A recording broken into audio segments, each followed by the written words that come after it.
Hello, I'm Jessie. Welcome to my channel. I'm back after years of silence, and during that time I found 3 things that really hold us back from putting ourselves out there and showing our creative work. But at the same time, these 3 things really hold an opportunity for us to grow and excel. So you can take that into your advantage and transmute these negative energies into something positive that will really help you grow. By the end of this video, you'll have the motivation and a new perspective to take action. Okay, let's get into it. If you are a content creator and you've been wanting to post more online, you've been wanting to maybe start your own YouTube channel and put yourselves out there unapologetically, that's a hard word, need to get past these limiting beliefs that are both self-imposed and can be imposed by other people as well. If you feel lost in the process, I got you. The first thing I would say is important to get a new perspective of is the art of sharing. It doesn't really matter what you do, we're all human, we go through the same emotions, thoughts. You have value in what you have learned, and if you share it with other people that need to hear it coming from your mouth, you might be the missing piece of what they've been trying to understand. It's just something about your voice that makes them go like, oh, now I get it.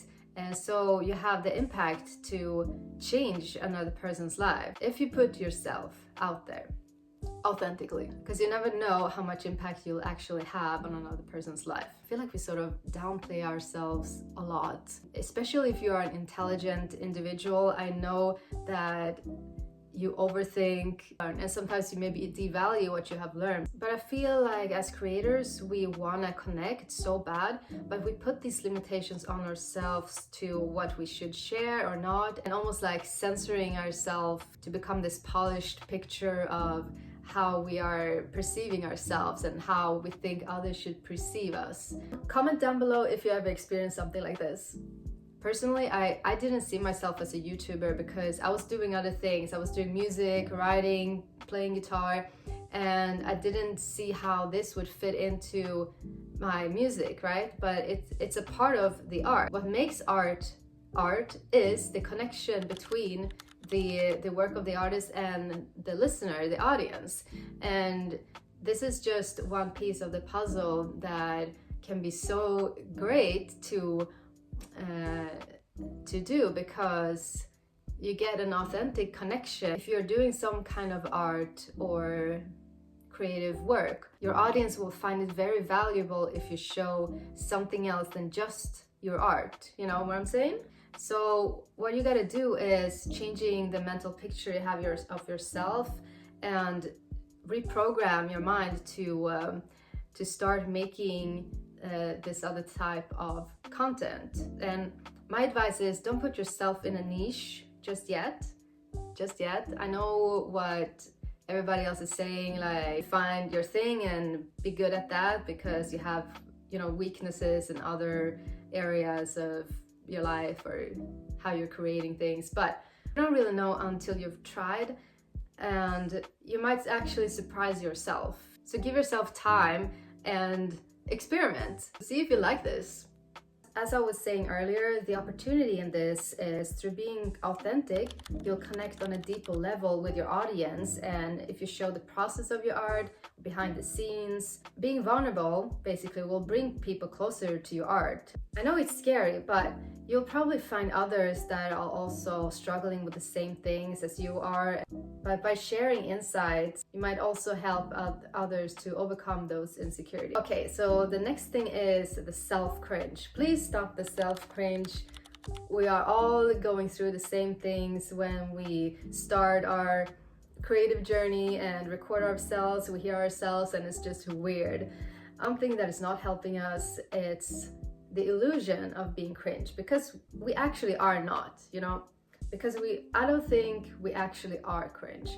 It can take some time to get used to yourself and how you look like, and to yourself it's a little bit weird sometimes, but if you keep doing it, you'll be more comfortable.